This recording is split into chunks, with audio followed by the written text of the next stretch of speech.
One. All right, we're back. IndiePower TV taking you around the world. We're going way down under. It's New Zealand time, and these guys are already up. We can't believe it. Please welcome Andy+BrothaD talking about Dawn Raid. How are you guys?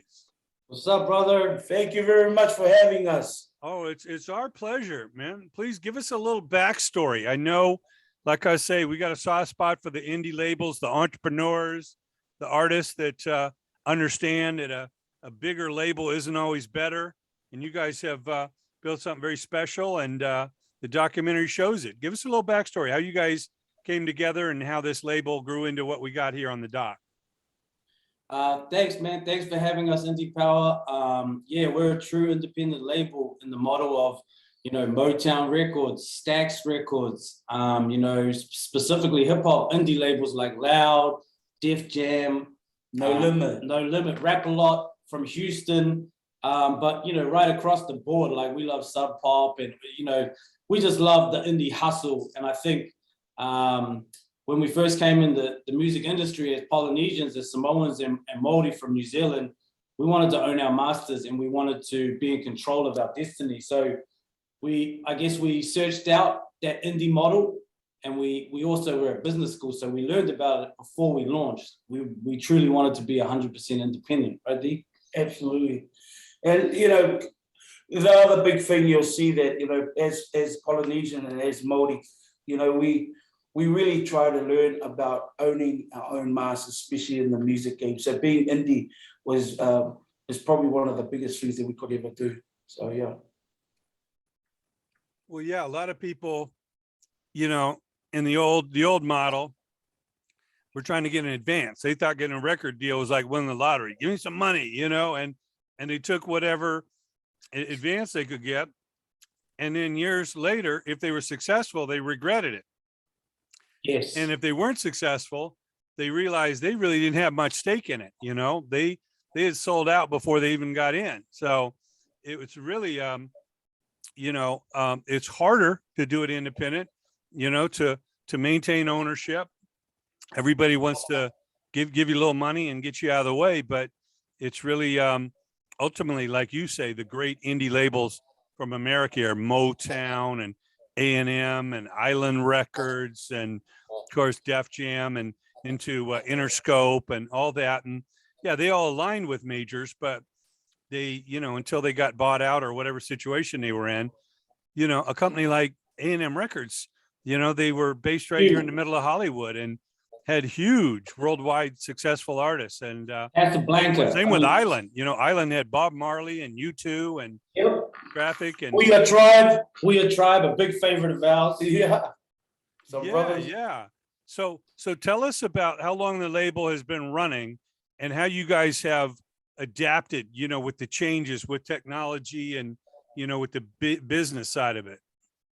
I think to know our story, we have to go back, and it doesn't show in the movie, but we came into the music. We had a great mentor. His name was Phil Fuimana, and we created a label with him.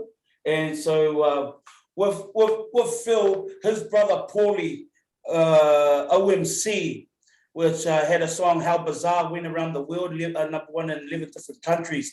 So we saw all that happening, in our neighborhood, and we knew that there was a formula to it, and we just tried to adapt in that sense, in order to, not just grab hold of our scene here in New Zealand, but go global. That's what we really, and because we're a hip hop label, America, New York, LA was always the mecca for us. So we always wanted to get there. Yeah. So I think having that foundation with that big OMC How Bizarre record, we knew it was achievable. He had signed with Polygram and done the whole big major label thing. So we looked at it as an independent label. And around that time, 97, huge year for independent hip hop, Death Row, No Limit, Cash Money, Rap a Lot, Def Jam, Loud Records. And so we just tried to be like that. And we thought of a really significant name, Dawn Raid, much the same like Richard Branson's Virgin. We wanted to think about a name that really represented us and what had happened here, the history of New Zealand, so that Our label would always be associated with the sound. Another famous New Zealand label, Flying Nun, down here. So we did a P&D deal with Universal Records, and they distributed all our records. And what that enabled us to do was pick the artists we wanted, you know, gave us creative control, which is what we wanted. And most importantly, we got to own our masters. You know, I'm going to use a word here that is becoming more important, catalog. Our catalog has sustained our business for the last 20 years because when we started, there was no streaming. So I guess the transition that we talk about now is, you know, our catalog has been used in big films like Knocked Up, like Superbad. We've been on WWE Wrestling. We've been in EA Sports Golf. You know, we've been in NBA 2K. So the catalog placements and syncing and redigitizing the catalog has been a lifesaver. And we could only do that because we owned our masters. So, you know, that's how we're segueing and staying in the business to 2022. Yeah, it's all about strategic alliances. Now, who is the person on your team that is pitching those film and TV and game contacts? Who is that?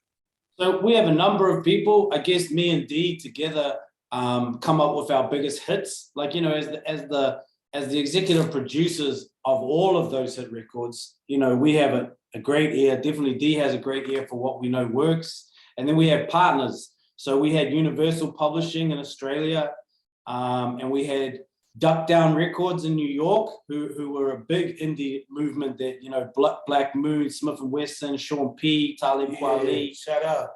They did a lot of work behind the scenes syncing for us with a guy, David Dallas, and a record we did with P Money. So we had major and indie sync people.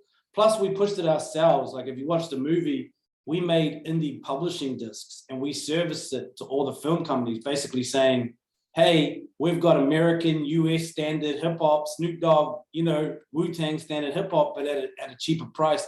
And that really worked well for us as well.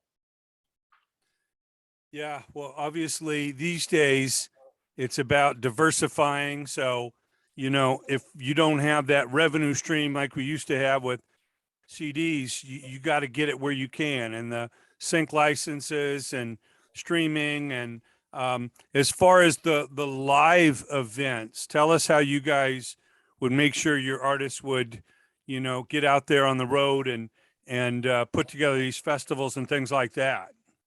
Right at the early stages, we're from a poor neighborhood here in New Zealand called South Auckland, and no major, no big touring company were coming out to get our artists to go on to festivals and do shows. So we had to put it on ourselves, you know, and I think one of the greatest achievement we've done is we did a partnership with Boost Mobile, and we did a national tour around the whole country, which we basically took all our artists and other hip hop and R&B artists in New Zealand, and we took them around the country for, you know, so similar to like Up and Smoke tour. You know, yeah, very similar. We watched Theory Freak that went on over there, you know, in the US, and we just saw that as just great synergy in the way we were doing our business, and so yeah, we learned a lot. And also international markets, you know, when we'd sign deals, and we learned this indie structure off Loud Records and RZA from Wu-Tang, which was, you know, you have the main act, and then you sign different solo acts to different labels. And we tried to do that. We spread our company around in different territories. So when we did our Australian deal, we went with Warner. So we toured the market heavy. When we signed in America, we did all 52 states. You know, we stayed on the road for a year. And I think that goes back to that early tour that Brother D's talking about. As an indie, you have to do every market available. You have to outwork the majors. That's how you get on the ground. And well, I guess proof's in the pudding, right? 20 years later, people want to make a movie about our story because, you know, people remember. We entered the market. We went to Japan. We went to London. We went to America. We went to, you know, Asia, the Pacific. And it's a very important model for indie artists. Yeah, well, that's definitely the blueprint. You know, all of the great indies, they knew that all that mattered was really the audience. You know, the gatekeepers, the big networks, the big corporations, even the big retail, whatever, they're going to follow what the public wants. And if the Yeah. big companies aren't gobbling you up and trying to brush you aside, you got to go out there and take that risk yourself. You know, you got to put on your own festivals, your own tours, your own, you know, TV shows, whatever it is to get that exposure. Because, you know, we all know the public wants sometimes something a little different than these big corporations are trying to feed them. Yeah, Yeah, we had that. Sorry, we had a great government at the time too when we came into when we released our music. The government at that time, Labour and Prime Minister Helen Clark, she was so supportive of local music. So she made it that radio there was a 25%. You have to play local New Zealand music on all radios right throughout the country. So that was a big help. And the other bit that always goes missing when labels have these discussions is you got to have a hit record. So we had great hit makers. You know, we had great artists, producers. You know, and they're the ones that provided. You know, they started it off. You know, and we add our magic, and then and when we felt it was the right song to go with, we put all our effort. We lay it all out there. You know, we backed it 100%. You know, because we knew how talented they were. Plus, we knew our market. You know, our Māori and Polynesian. You know, the Samoans like we get on the West Coast there in LA, and that our Samoans and our Tongans family, our Fijians out there. We know our marketplace. So we knew if we just put a bit of effort into our talented artists, you know, this music will fly. And here we are. And, you know, another stepping stone that we used was, you know, now we're in the TikTok generation. Well, you know, just at the turn of 2007, it was MySpace still leading the way, and Swing via our Sync and Knocked Up, which is in the movie, was one of the first MySpace viral breakouts. Like, we were right after Soulja Boy, you know, the whole viral YouTube, user-generated videos. That really changed the game for us. And you said a word before, which is very important, audience. We had a huge audience. We had a movie that did 300 million at the box office or something ridiculous. And then we had this breakout viral moment. So years later, we still do that. I don't know if you saw the Trump dance, but the Trump dance was a mashup of our song Swing and Coldplay.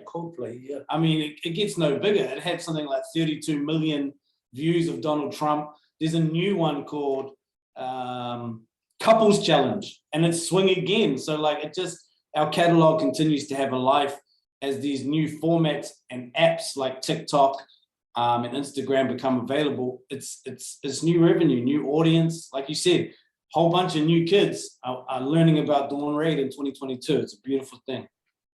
Yeah, well, one of the things that killed a lot of great entrepreneurs over the years is they had to pitch something to some big corporate guy who a lot of times didn't get it because he's trying to follow a trend and you're trying to set trends, you know, and you're trying to blaze a trail and he's trying to follow what's already out there. And, you know, that's the most frustrating thing for an independent entrepreneur is, you know, your audience, you know, your artists, you're giving them complete creative control. You know what the people want. And there's some guy in a suit, some guy in a suit, man, who's telling you, no, we don't get it. We're not going to fund it. We're not going to put it out. And it's killed so many careers. So it's great to see what you guys have built. Tell us about how the documentary came about. Who approached you and what was important for you guys that they really made sure they covered? Many people over the years, filmmakers, wanted to make the documentary because of what Dawn Raid means, not only in as a label in the music, but the true meaning of the word Dawn Raid. And so a lot of people wanted to make it, but we went with GFC Films. Shout out to Matt Metcalf because he agreed with us who the director should be. And Oscar Kitely was the director that we always wanted to tell our story. He also, Oscar is also part of a great creative film group, bunch of guys. You know, they had Taika Waititi, you know, Cliff Curtis. They were just all good friends. And so Oscar was a good friend of ours. Oscar's Polynesian. He's like our Samoan Spike Lee. You know, and so we knew we could trust Oscar with our story, and Oscar would tell it and put it in a format that we would love. And the first time we saw it, we loved it right from the get-go. And so we're very privileged, and shout out to Oscar Kightly and GFC Films, and also to Universal Pictures for picking it up and running with it. And that was a big thing, you know, for us. Like, it's funny that we're indies, but we've always been in the Universal family as a partner label. And, you know, Universal Pictures doesn't pick up on every film. So we knew we had major distribution, and we knew that, you know, we'd get looked after. And there would, again, we're talking about audience. Not many New Zealand films make it to America. So we're very honored and privileged to have that support. You know, if it wasn't for Universal, we probably wouldn't be speaking to you. So, you know, it's a funny thing, right? Indies and majors, you know, it's a love-hate relationship. You know, like we want to do our own thing, but we also need the muscle sometimes, and it's a balancing act. Well, you know, there's a big difference between a distribution or a joint venture deal and a record deal. You know, once you sign that record, you know, Huge difference. Speak on it, brother. Speak on it. you sit back and you're waiting for a call back. You're waiting for, you know, a green light, you know. But as distribution, you're telling them what you're putting out, and it's show and prove. And if you can prove that your audience is growing and you're connecting with them and you got more hits than losses, hey, they wish they had that kind of batting average, you know. There's a story in the movie, one of our artists at Ease, and when we did their debut album, and we handed the master to Universal, and the head of Universal, the team at Universal Marketing, they're like, "Oh, Brother D, this is really underproduced, you know, and you know, two big Samoan boys, you know, you know, we don't think it'll fly, you know." But you know, I said to Andy, if Universal don't put it out how it is and show the boys as they are, then we will move to another distributor to distribute our records. You know, you have to believe in your audience and your market, and then you also got to believe in your artists as well and the talent that they have. And that record went #1, by the way. It went double platinum, and it came out, debuted #1 record. Exactly. It's in the movie. How it should be. You know, you don't want the slick production. You don't want the flavor of the week, you know. You want the artist. And we don't all necessarily need to look like Britney Spears. You know what I mean? It's you know, our audience and our market, our people, you know, we understand it. So, well, that's all that matters. You knew your market better than they did, and you proved it. So, you know, with the success now of the documentary, what hills are left to climb? What is your next challenge that you look to conquer? Andy and I, we're dads. Andy's got, you know, his sons are in the 20s. One's becoming a builder, you know. Other one just finished school. I got a daughter and three boys. You know, we you know, during the time of Dawn Raid, we gave a lot to the business, and we gave a lot to pursuing that. You know, and now it's you know, we just want to grow our families and make sure that, you know, they get to see what we've done and the mistakes, which is all in the movie that we made, and hopefully they will learn from it. Andy, we still do music, but we pick and choose what we love to work on, the projects we love to work on. And you know, I'm still doing my community stuff, working out here in the community in South Auckland. This is our home, and this is what we love. This is where we love it. And I think that's been one of our biggest point of difference is, you know, we carried the flag of South Auckland to the world, and we're still out here working and living in the same place. And maybe some more indie films, you know, I really like, you know, we made a soundtrack to this movie, and we also, you know, put together, well, actually nearly 3 different projects. We've only released one of them, but I really like the music documentary format and making great music, you know.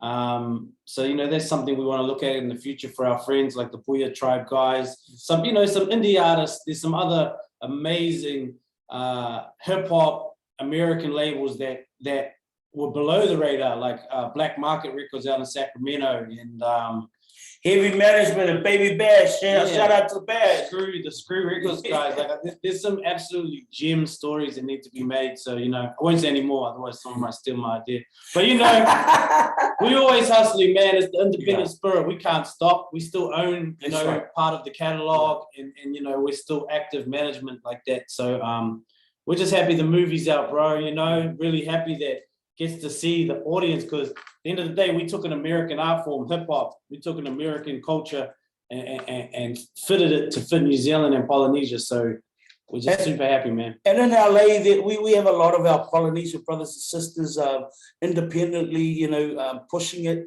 You know, brothers like Fiji, Wash you know, Common Kings. You know, everybody's out there hustling and trying to push it out there independently in LA. So, you know, our love and aroha and alofas go out to all our family. 454 out there, San Jose, VP Records, you know, just Universal Republic, always, you know, Republic thank Records, you to the Lipmans, the Lipmans, we learned a lot. And our man Kirk Hardy. Big shout out to Kirk Hardy, Loud Records, SRC. Our boy Nick, twice as nice. We love you all. Well, personally, I can't get enough of the music documentaries, because rather than watch a bunch of actors play somebody or watch some sitcom with a fake laugh track, I want the real. I want to study how Brian Turner grew Priority into what they did. I want to know how Steve Rifkin grew Loud into what he did. They're gonna steal our ideas.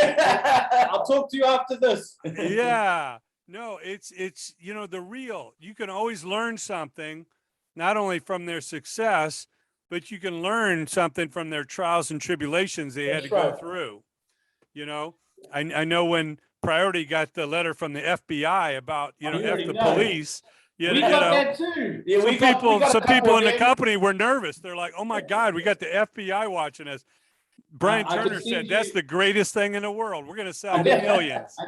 I could send you a document of Dawn Reid versus the Queen of England. we got the same FBI letter from the Crown, but for taxes in this country. Go watch the movie. They loved our merch so much they broke into our shop. So it's all in the movie. That's what it's about.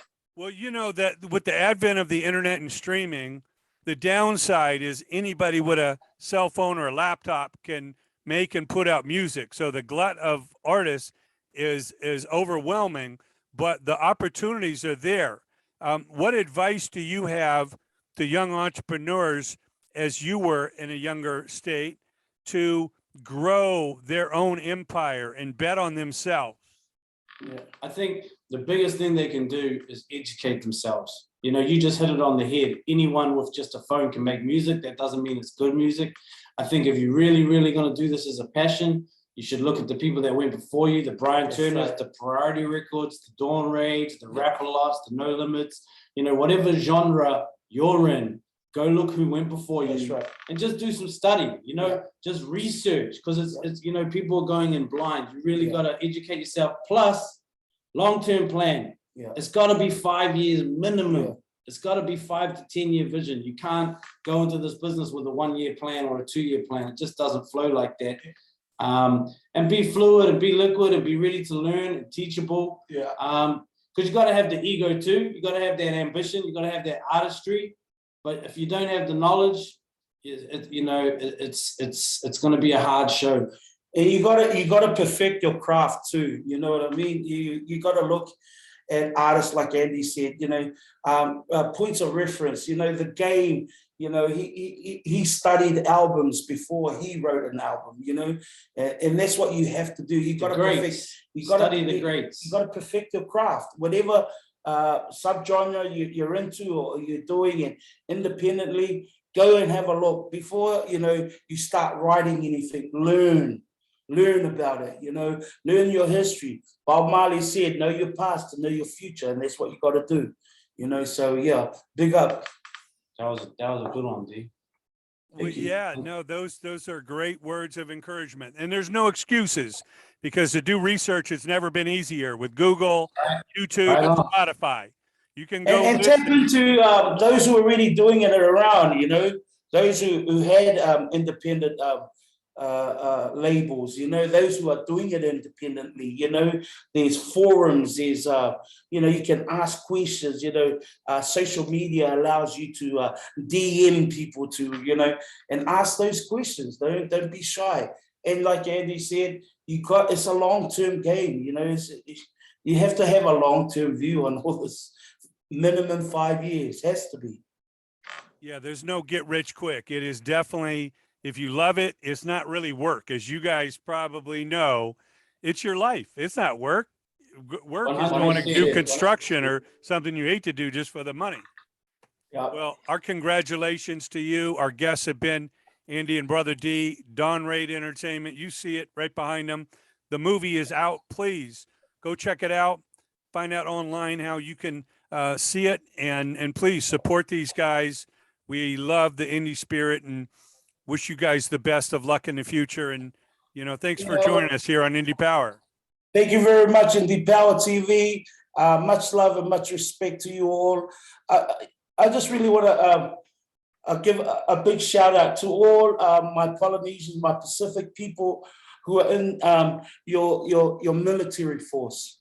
The brothers and sisters out there who put their line for the country, you know, they come from little islands, you know, especially from American Samoa, and they're out there, you know, protecting your country and your borders and that. So, and all our Polynesian people, LA, right across the US. Jay, thank you. You sound like Yeah. a very, very wise, independent, music-loving brother. Yes. Thank you for having us.